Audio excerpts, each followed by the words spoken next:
Good evening, everybody, and welcome to another edition of the Sports Exchange. My name is Scott Morganroth, the Motor City Mad Mouth, loud as ever. Then again, would you expect anything else?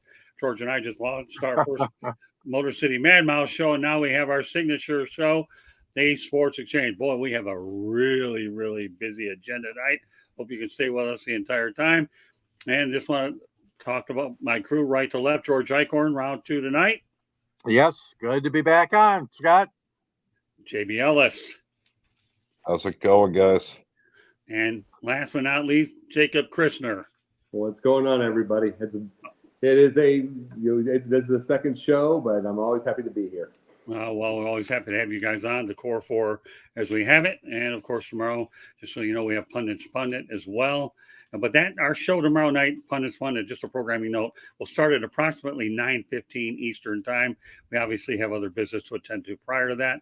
Normally it's at 8, but circumstances force us to change it once in a while. Tomorrow's one of those. So, well, all right. Busy 24 hours. Headline of the day, unfortunately, we'll talk about a legend. Bob Knight dies at the age of 83. Has a career record of 902, 371. He won a gold medal in 1980 for the LA Olympics, 3 national titles, 6th winningest coach all time. Eventually forced out at Indiana when he grabbed an arm of a freshman student, had a zero tolerance policy implemented. And then, of course, he had a notable incident choking a player, Neil Reed, at practice in 1997. That was it. He was done. He coached 29 seasons. But the one thing I'll say about Coach Knight is he always ran a clean program. But that said, George, give me your thoughts about Bob Knight.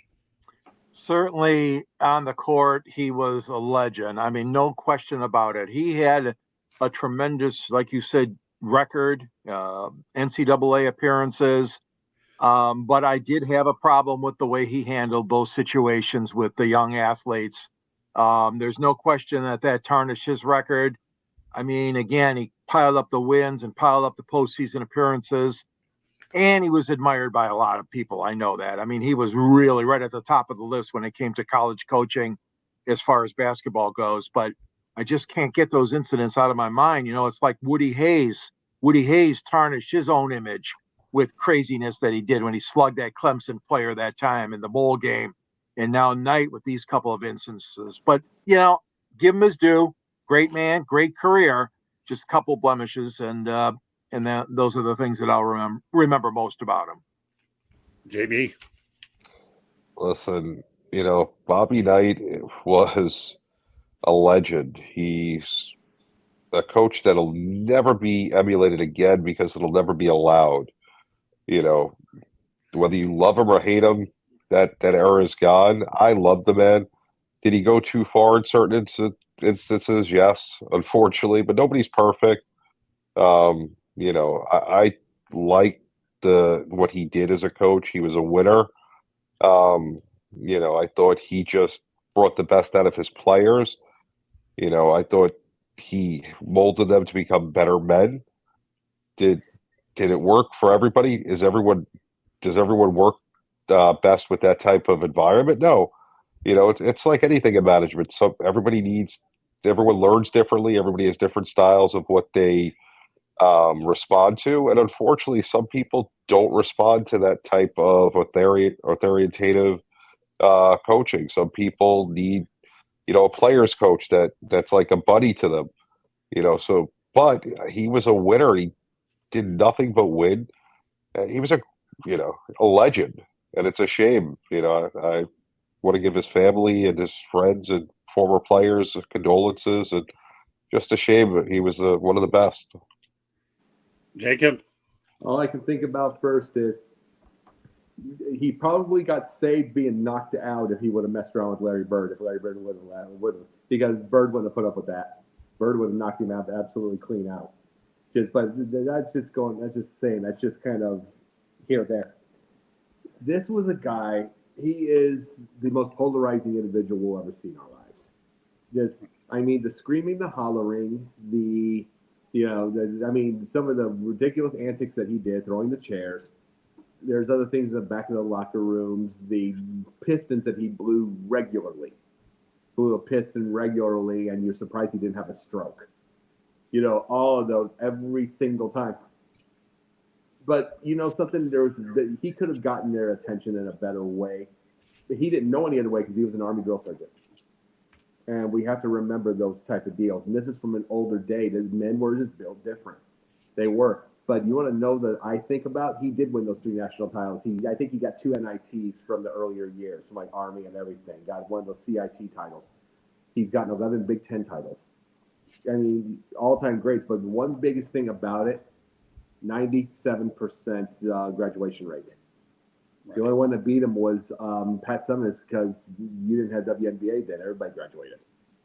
So it's like graduated everyone. So it's like he's graduating people at a time when a lot of them were thinking of leaving early when they had issues. Remember, this is the 80s and you had drugs.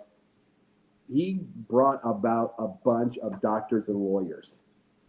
You know, the 12th men, the 10th men, whatever. He made the biggest thing about it is some of them would leave and then become his manager. You know what I'm saying? So these were the big deals of everything.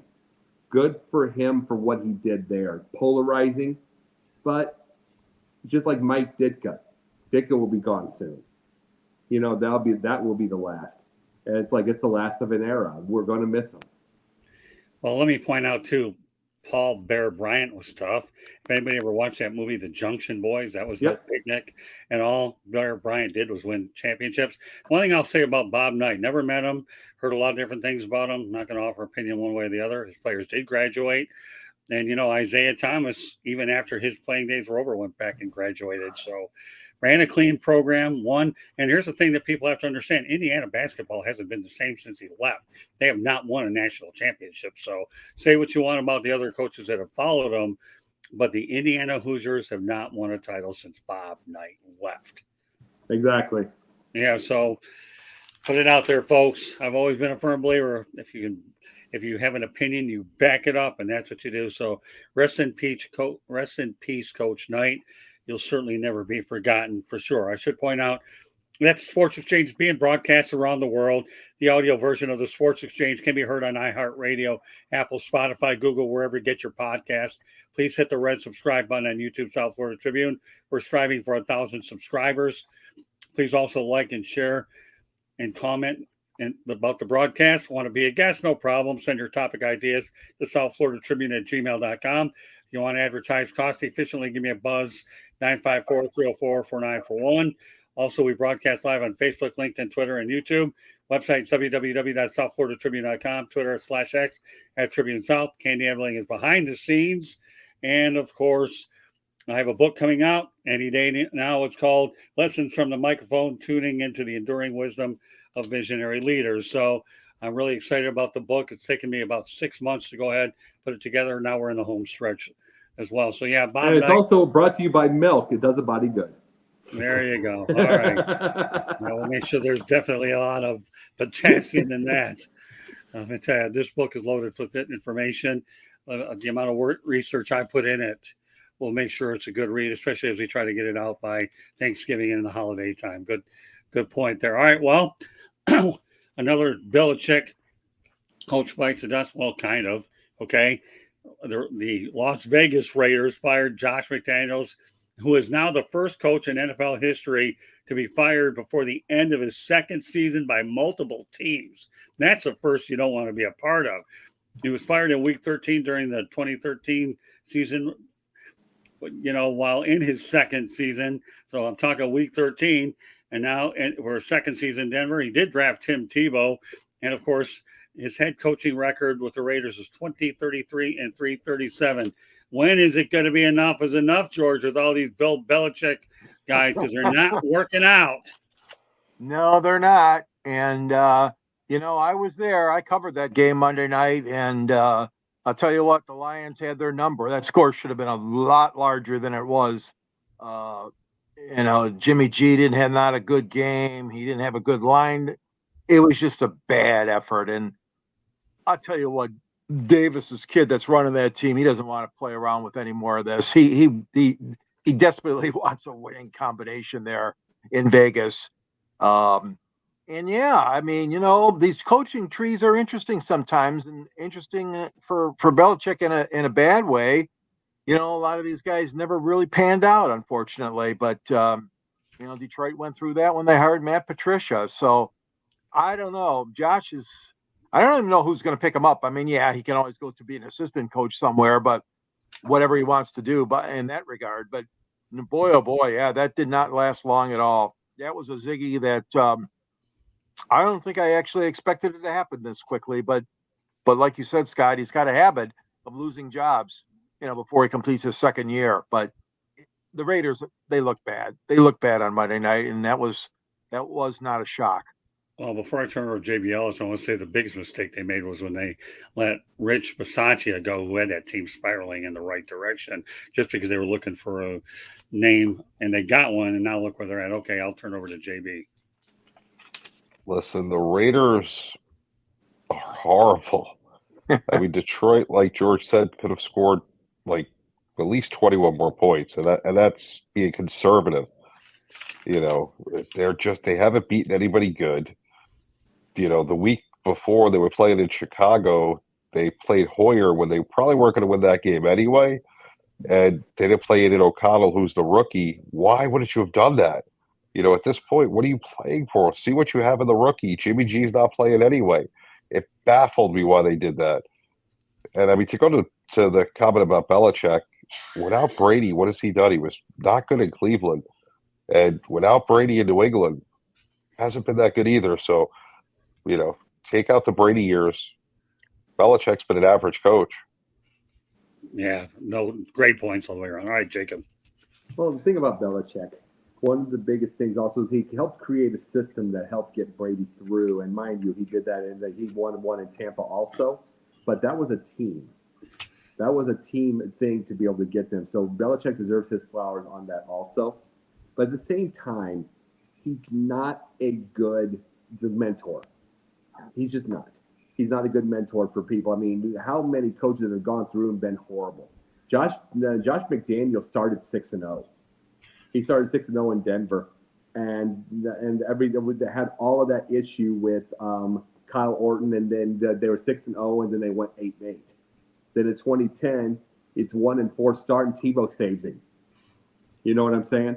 Tebow saves his butt, and that's what brings Peyton Manning in. But then after that, he's gone, and then he's gone for 2012. That's it. Kaput. And then he's back 10 years later, 12 years later. Right. 2 years, gone. This is what needs to be said with someone like him. He used to be a blue chipper. Same with Adam Gase. They become blue chippers because they know how to kiss butt. But when a guy like Arians waited 25 years for his shot, a Bieniemy's waiting for a while, it's right. Because the final interview sessions, they're not doing and they're not saying what the owners want to hear or the front offices want to hear. They don't kiss butt. And that's the big thing with it. It's like you need to look for these guys instead of constantly listening to the guys that know how to do the deal, how to play the game. All right, let me give a World Series update. Texas Rangers and the Arizona Diamondbacks. You guys, do you guys hear me? Yes. Yeah. Okay. Cool. All right. World Series update first. Okay. Texas Rangers, Arizona Diamondbacks, no score. Top of the fifth. Man on first 2 outs. I just want to bring up a fact here about the Diamondbacks, and then we'll move on. The preseason World Series odds for Arizona were plus 12,500. They were 26 in MLB. So that's what the Arizona Diamondbacks. So think about it, 26 at 12,500, and here they are. You know, this could be their last game, but you talk about long odds. Another interesting baseball note that I'll get to, and then we'll continue on with our topics. The Braves are the first team to win 100 games of back-to-back seasons and be eliminated by the same team. Don't know if we mentioned that before, but want to make sure that we have this baseball information out there. After all, we don't know how much longer baseball will be played after tonight. So I'll repeat myself one last time. We'll proceed to go further. Again, you're talking about odds. Nobody really has an exact science of this. So 12,500 for the Arizona Diamondbacks, 26th, and they're in the World Series. And again, who would have thought that the Braves would lose to would win 100 games in back-to-back seasons, be eliminated by the same team? We'll talk about the Philadelphia Phillies. All right. With that said, okay, it hadn't been a good year for Philadelphia sports either. So think about it, okay, guys. You know, we talk about George things being a little rough in Detroit for a while because our teams haven't gotten to the playoffs. But in 2023, the 76ers lost in the East semifinals and blew a 3-2 lead. The Phillies lost in the NLCS, as I just mentioned before, and they blew a 3-2 lead. The Eagles lost in the Super Bowl 38-35, and while the Flyers just simply missed the playoffs. So if you're a Philadelphia fan, George Eichhorn, I don't know about the runner-up status, but I don't feel very good. Well, the one thing is, though, that Detroit did not have, which is, hey, at least we got there, except for the Flyers, of course. And you can't say that in Detroit, but you can say that the Lions obviously are setting this city on fire. And Philadelphia is still a great sports town. I mean, let's not kid ourselves. You know, you guys used to rank the sports cities. I remember on the show when I was on one of your shows, and Philadelphia, obviously, you guys, I agree, it's right up there. You know, they're very vocal. They take their sports so seriously, and they can give you a hard time, boy, if you're a loser. And they've had a lot of losers lately. But I mean, you know, in each one of those cases, I mean, yeah, the game could have gone the other way, or the season could have gone the other way. But I'm telling you, you know, you got to have everything lined up and everything ready to go, and you can't lose that determination and that spirit, and you can't be afraid to make another trade or two to make your team better. And I think that's the case in the Phillies situation. I mean, they're depending on a bunch of sluggers, I know, and they did good, but there was a lot of things that pitching wise they could have done better as far as the Phillies go. Eagles, I think they're going to be right there again this year.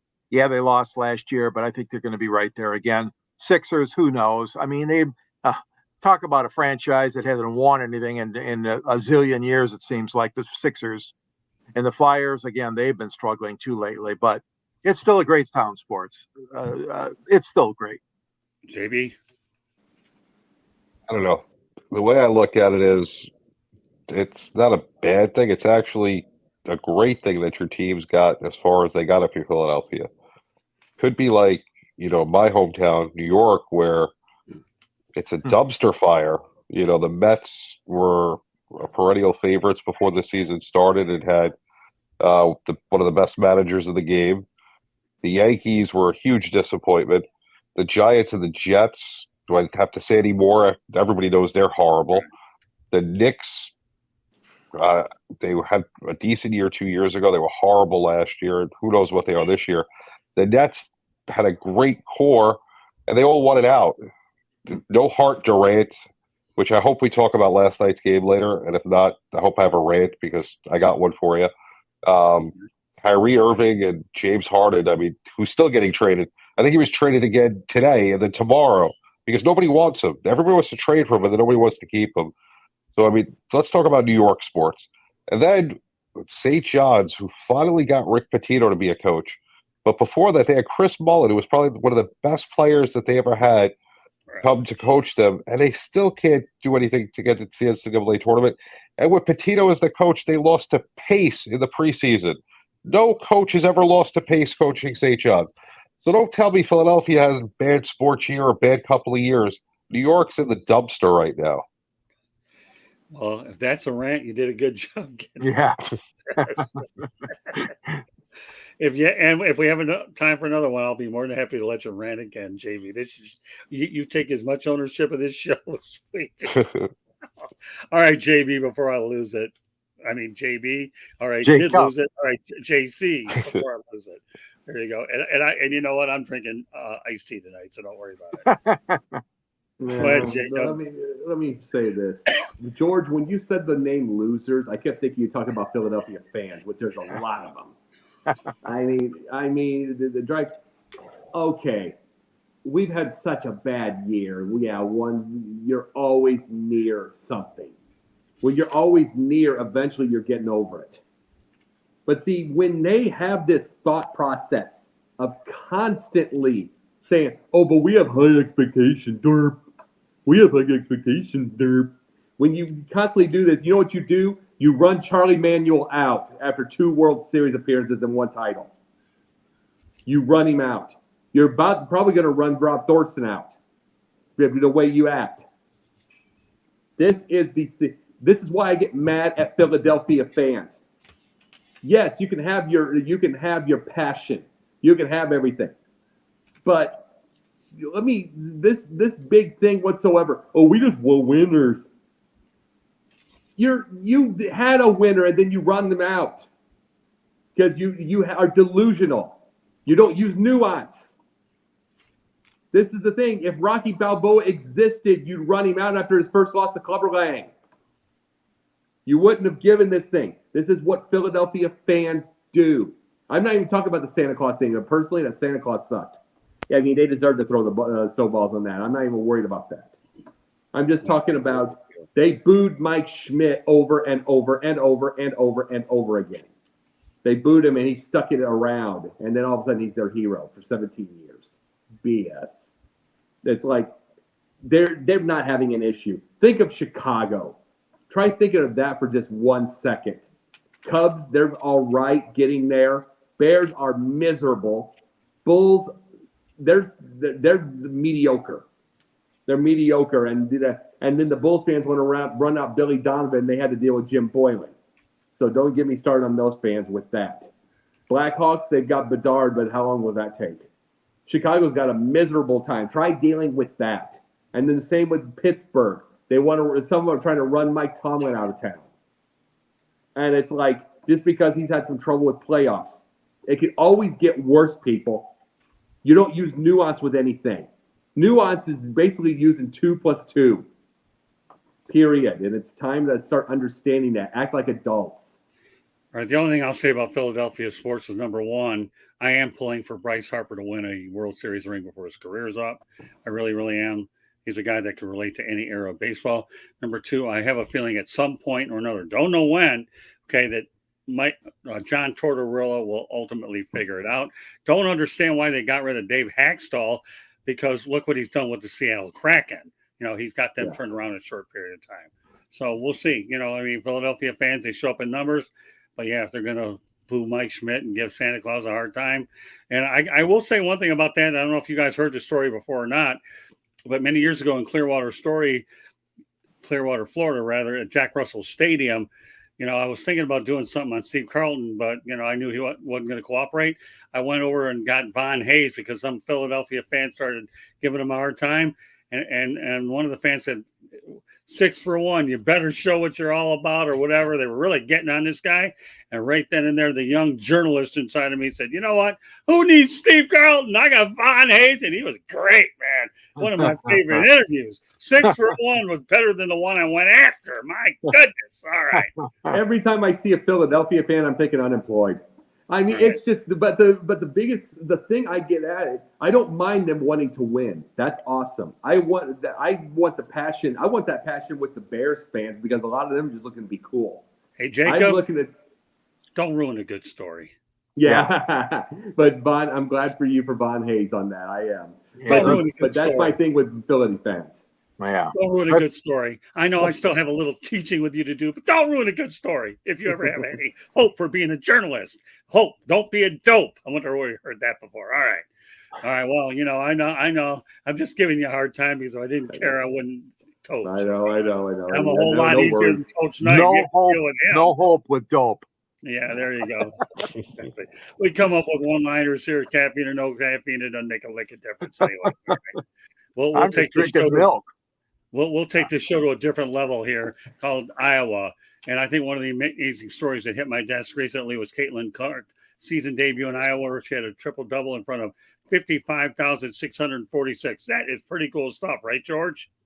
Yeah, it sure is. You sure that wasn't a volleyball game in Nebraska you're talking about?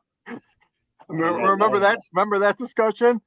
Oh, what a tremendous thing. What a tremendous boost for Iowa. That was great. I mean, really, it's what are those, the old saying, Podunk, Iowa? Or no, is that Podunk somewhere else? Right. When you talk about way in the sticks, and that's Iowa. But I'll tell you what, yeah, they really, really packed them in. That was fantastic. I like to see those kinds of things.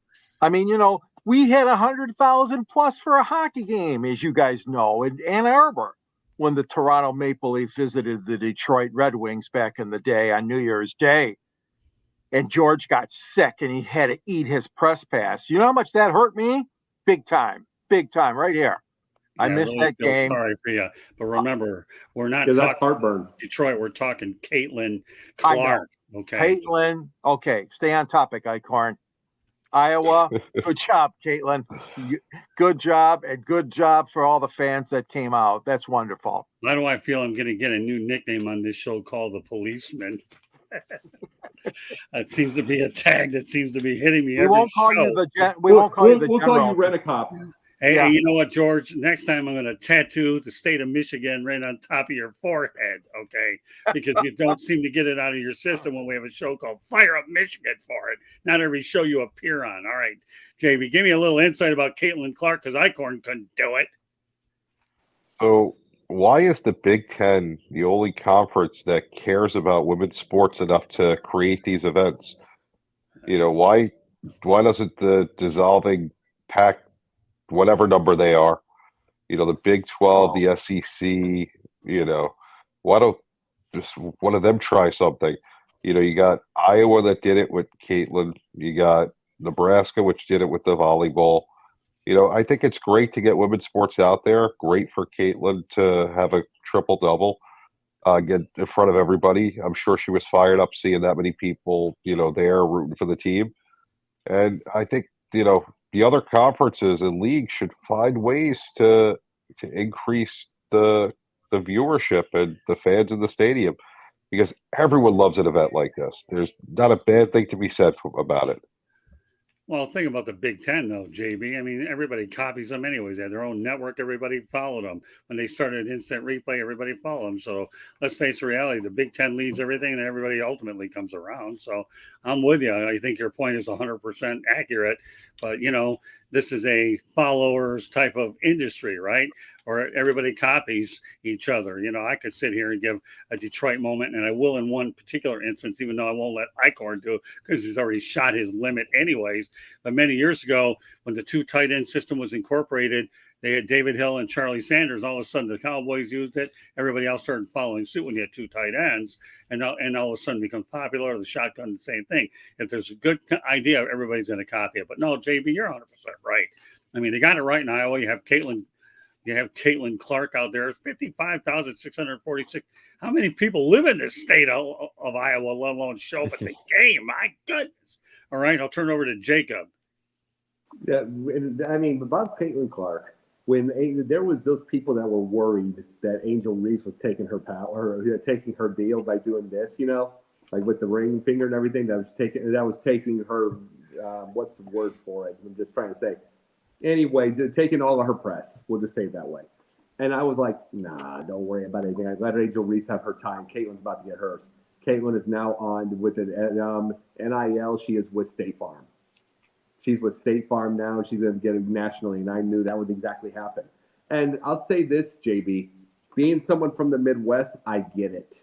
Why is it the B1G doing this and not too many others? What else is there to do in Nebraska but corn? What else is there to do in Iowa but corn? You have this chance to go to a 55,000 seat stadium and watch basketball, and you get to do all that stuff in the cold weather, mind you, and you're able to do it and watch volleyball. You do it because there aren't a whole lot of professional teams in these areas outside of maybe the Iowa Cubs, you know, getting all that kind of stuff like minor leaguers. So the Hawkeyes are their thing. So when you get this opportunity and Caitlin Clark is a star, you go with it, period. Well, Jacob, if you've ever been to Iowa before, I would encourage you to go to the Field of Dreams movie site. It's a pretty cool place. So Been to Iowa about 100 times. Never been there, though. yeah, well, no, we were there at Dyersville, Iowa. It's a really cool place, and I think Frank Thomas is Iowa Cubs. Yeah, I know. Iowa Cubs is a great stadium, great people. Yeah, did you do an event there before? I think you told me you went there one time. Yes, yeah, we did. It was kind of a bomb because it was kind of a bomb because of the storm. Well, if the show was a success, the game was unfortunately only a few innings because of the weather. Yeah. But it was fun. Great people. The front office in Iowa, they do a great job. Well, I know that they have a rich history with the Iowa Cubs and the Chicago Cubs, but the Field of Dreams site is really good. I look forward to going back there when they fix it up.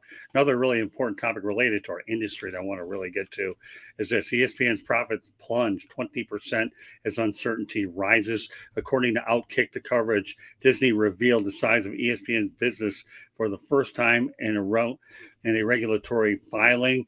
The company reported that profits for the sports segment, a bundle of ESPN television channels, and ESPN Plus, declined by 20% in the first 9 months of the fiscal year, down to $1.48 billion. Sales also decreased by 1.3% to $13.2 billion. You know what? I'm going to lead off with JB. Okay, this time I have my reasons why. I know JB, we're working on a lot of projects together, but give me your thoughts about what you think is going on over at ESPN. The lack of leadership. Their direction that they're going in. You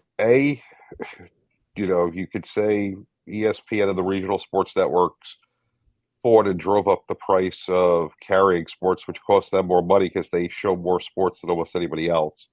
That's the first thing. Secondly, the lack of talent, the way that they've treated their older people that have been there. And by older, I mean more experienced, not necessarily age, because age doesn't make a difference in this.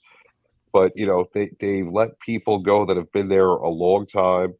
They don't, they have a narrative that they're pushing and, a political narrative nonetheless too, which doesn't make sense because it's sports. Sports can intertwine in politics, but the way ESPN does it, it's a little different. They have a narrative that they want to push rather than, like, for example, Colin Kaepernick. That would be an example of where you have to talk politics because it's there, it's involved in the game. But as a host on ESPN, there's no reason to have political views. You're there to report about the game. You're not there to give your views about anything else. I turn on ESPN to escape everything else and watch sports.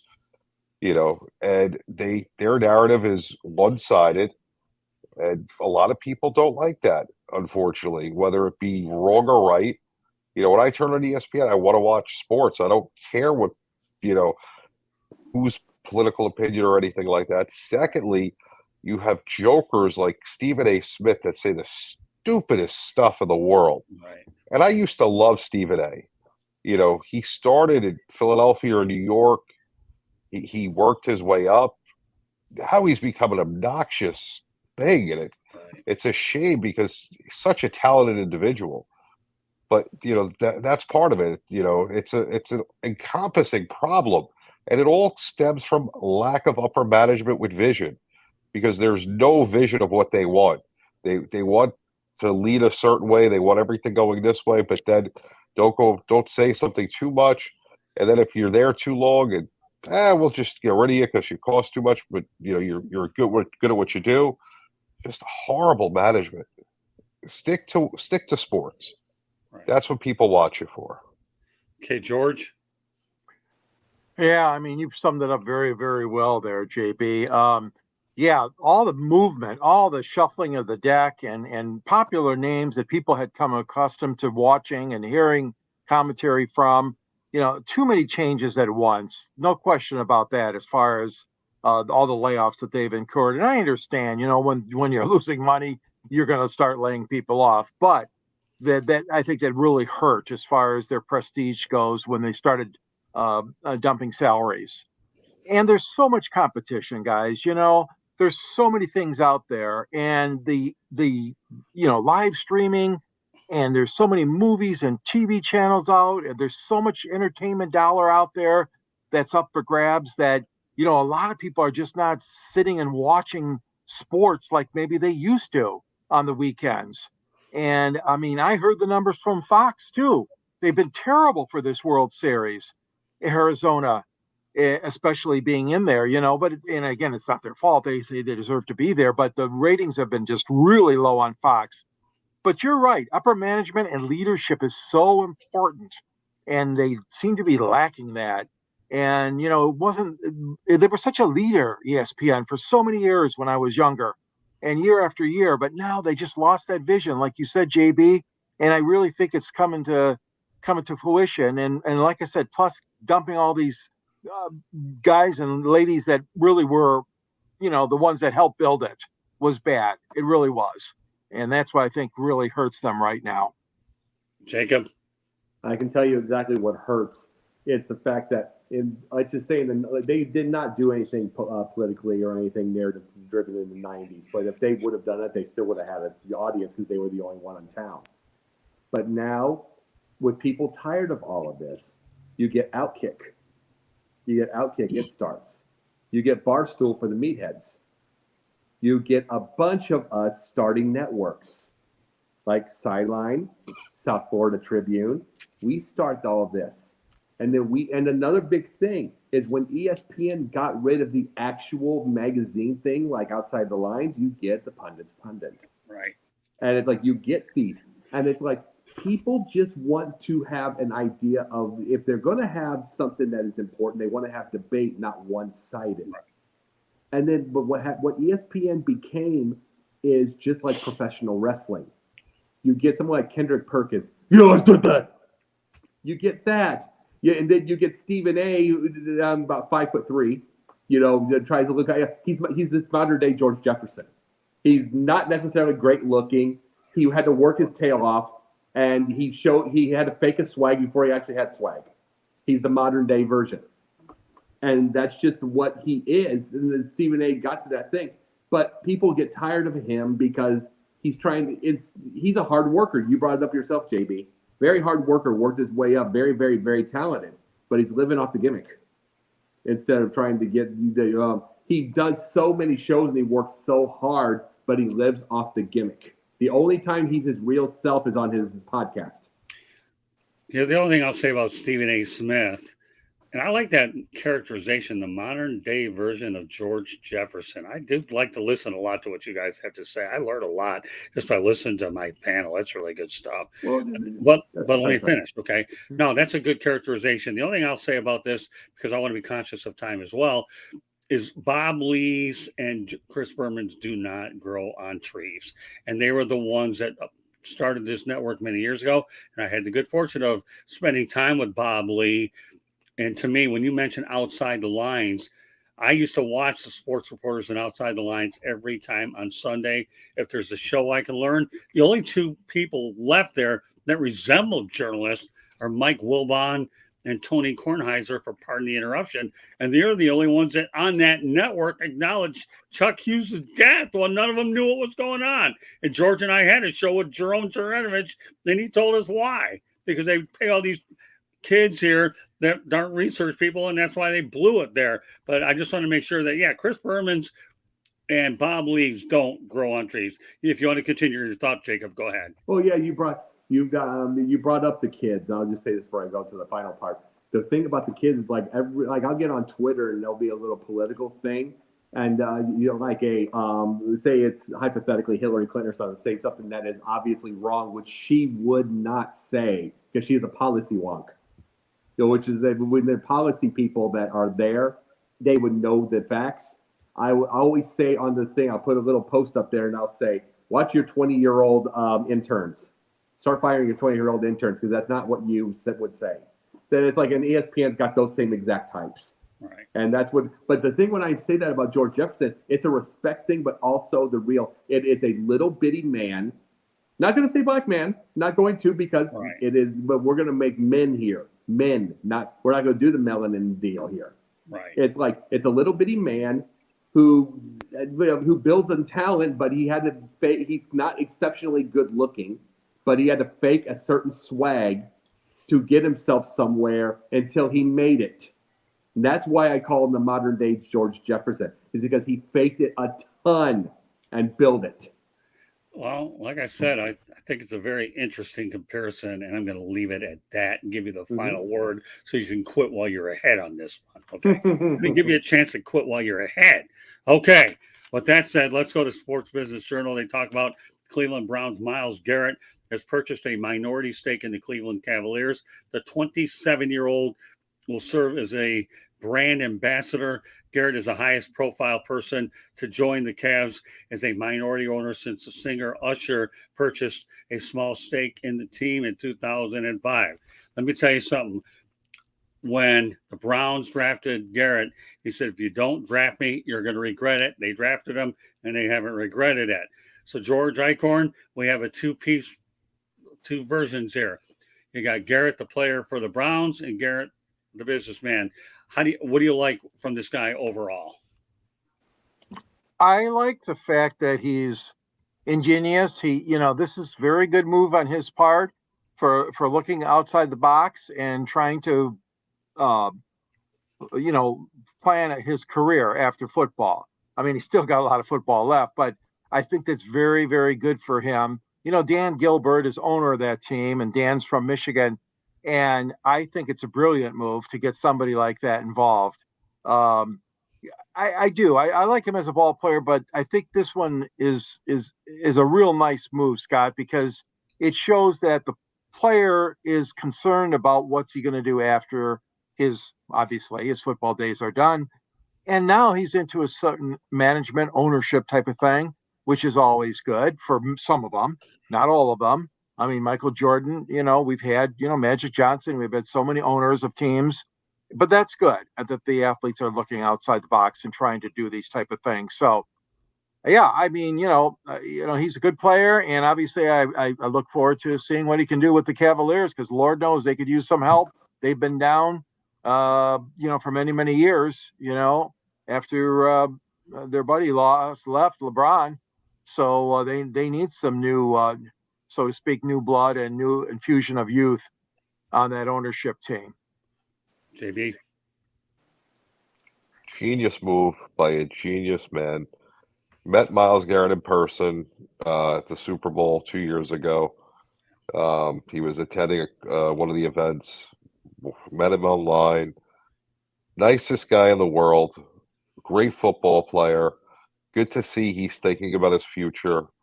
He obviously loves the city of Cleveland. He wants to be there. That shows that with this move. Nothing but great things to say about him. I'm glad to see that the Cavs ownership brought him in, and I hope he does well. He's great guy. Well, I think what's nice about Myles Garrett, and we don't see that in pro sports a lot, is you have a guy that figures to start his career and finish it in one place. And Myles Garrett is on a projection to do it. Patrick Mahomes, I know, is on a projection to do it.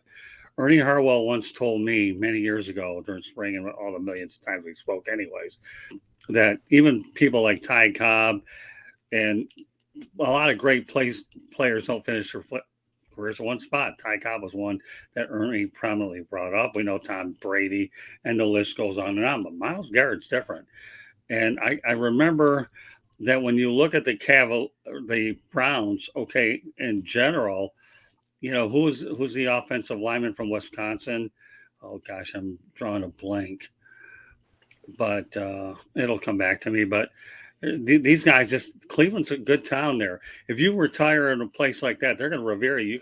And business opportunities are always available. And I know I'm drawing a blank. He was out of Wisconsin. I'm sure it'll come back to me, but it's not the point. I mean, we go back to our neck of the woods, like in Detroit, how many guys have gone away and then came back for business interest. Miami had the same thing. They become newscasters. And Myles Garrett, to me, is just unbelievable. I hope, to me, that, guys like him, minorities to try to get in positions to be able to own teams, learn the ropes. You never know.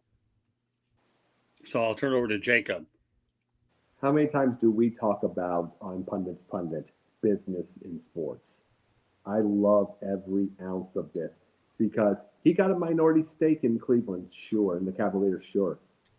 The Shaq had 4% in the 4% in the Kings. Look where his 4% took him when he sold it, like something like what, 250 million or something. Right. So he got that much back. You look at these kind of guys that think like this. They're going to keep us from having so many broke the athletes after the time is over.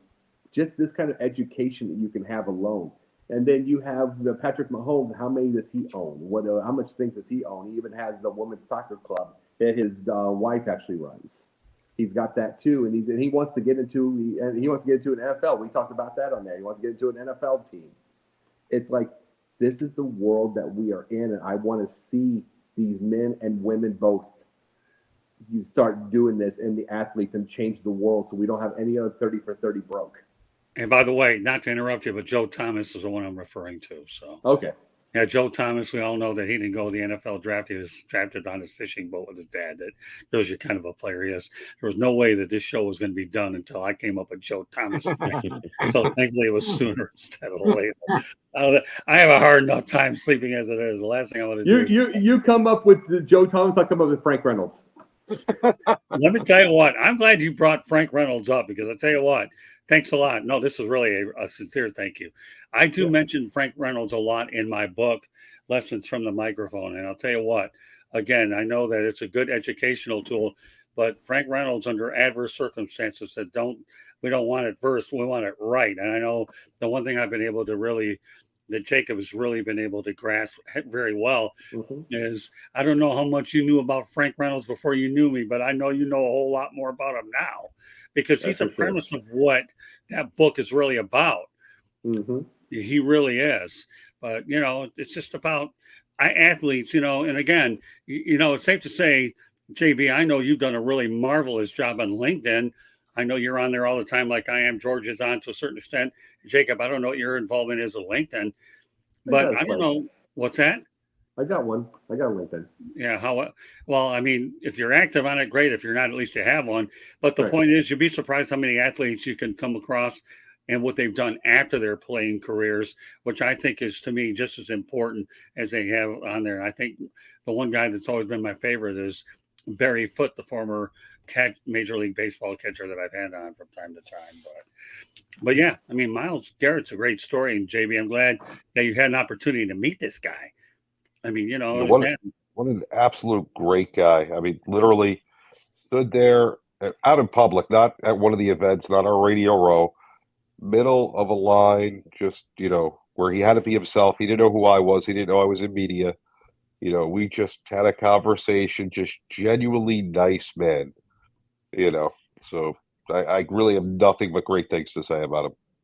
Well, how do you not cheer for a guy like this? Exactly. Absolutely. Okay. All right. We're really well tonight. We have one more topic, and then, JB, you might get your opportunity to do another rant. How do you like that? Okay. Saudi Arabia will host the 2034 FIFA World Cup. I don't know why I think I should start off with Jacob on this, but for some reason, a little birdie is telling me to tell him. I brought the thing in. I saw icons on eye rolls, so I could see that. I understood. But Saudi Arabia, the biggest thing that we're seeing, someone made this up the other day. It's like the 3 of the last 4 World Cups have been in areas that are the LGBTQ not friendly whatsoever, like throw you off the roof level, and they are going to get those. So it's those type of things. So think that whatsoever. That is FIFA's. That is FIFA's answer to everybody asking the thing of how are they? Because remember, in one case, FIFA will literally give a red card to a team if they say, if they say some ridiculous things, the slurs and all that kind of stuff. They'll give you the team a red card and then they'll disqualify them if the fans get out of control like that. So in one case, they've got that down, which is good. In the other case, they're bringing it to these countries that just do not care. It's all money in the end. This is what I always bring out, like Saudi Arabia and the Qatar and any of these and any of these Middle Eastern countries. It's all the money. And so when everybody talks about, it's like, oh, we're going to have peace in this world. It's not there. And then there is so much irony and there's so much hypocrisy that's in the middle of this when it comes to when they bring it to our country and we're supposed to be the leaders of everything.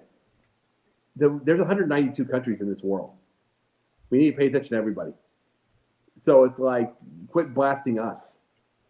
Quit blasting all over us.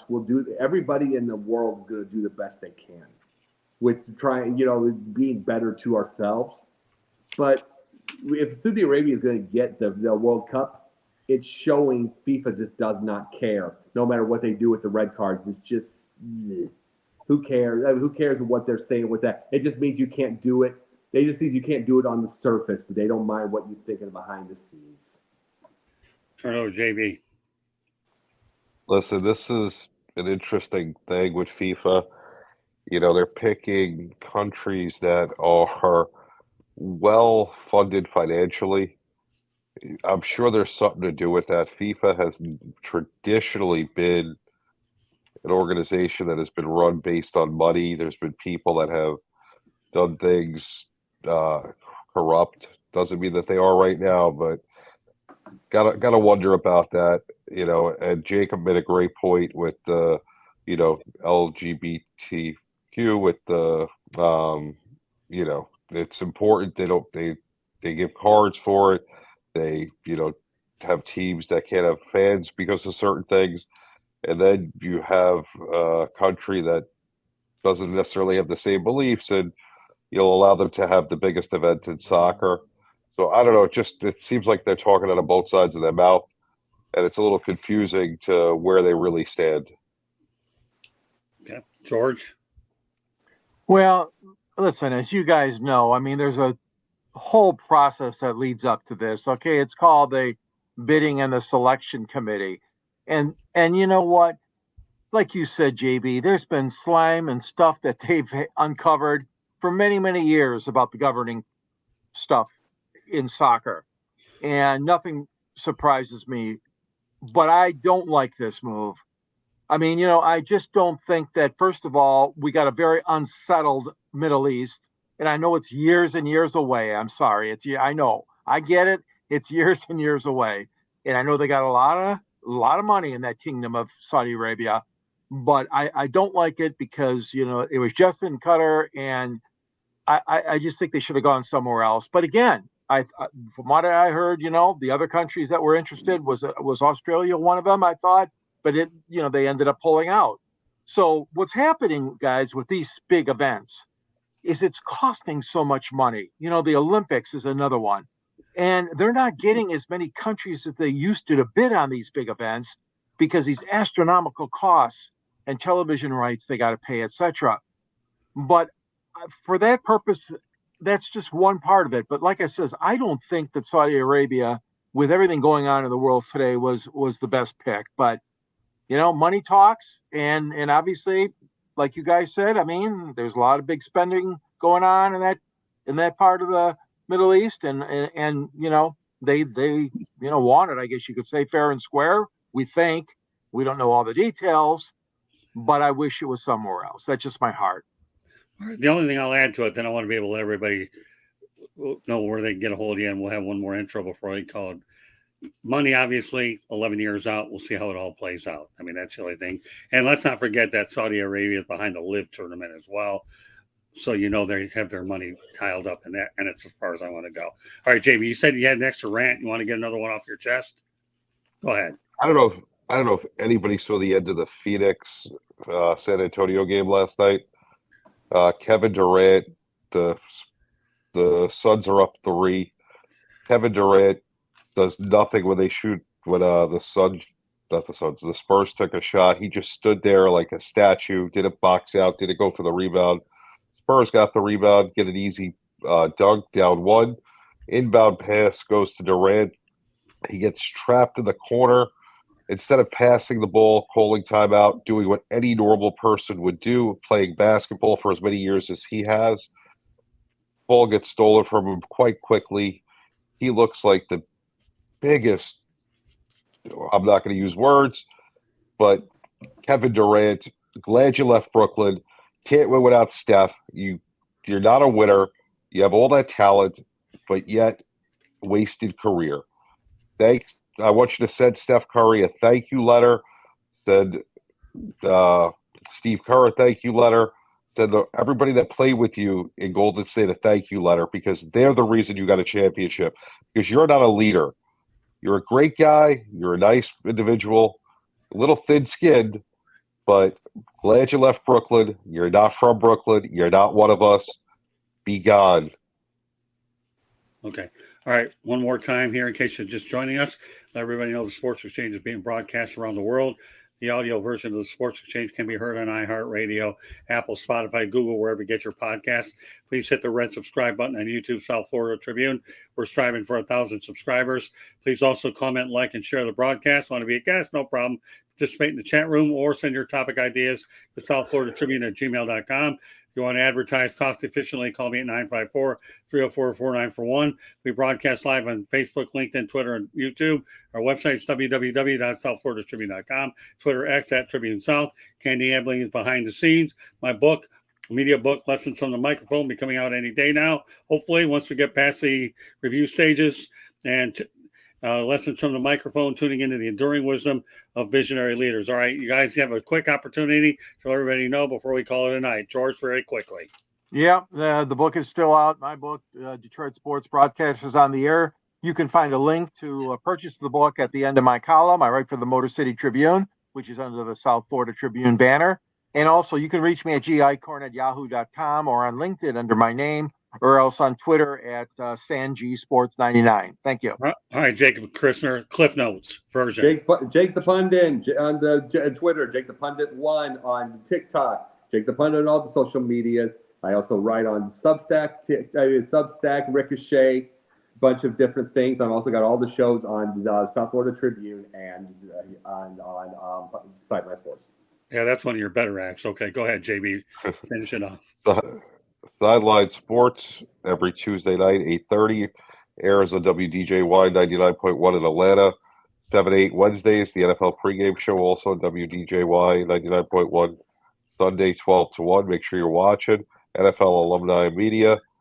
And Sideline Sports, we got shows 7 days a week, so make sure you're watching them all. Go ahead, Scott. All right, Scott, George, JB, Jacob. See you next week.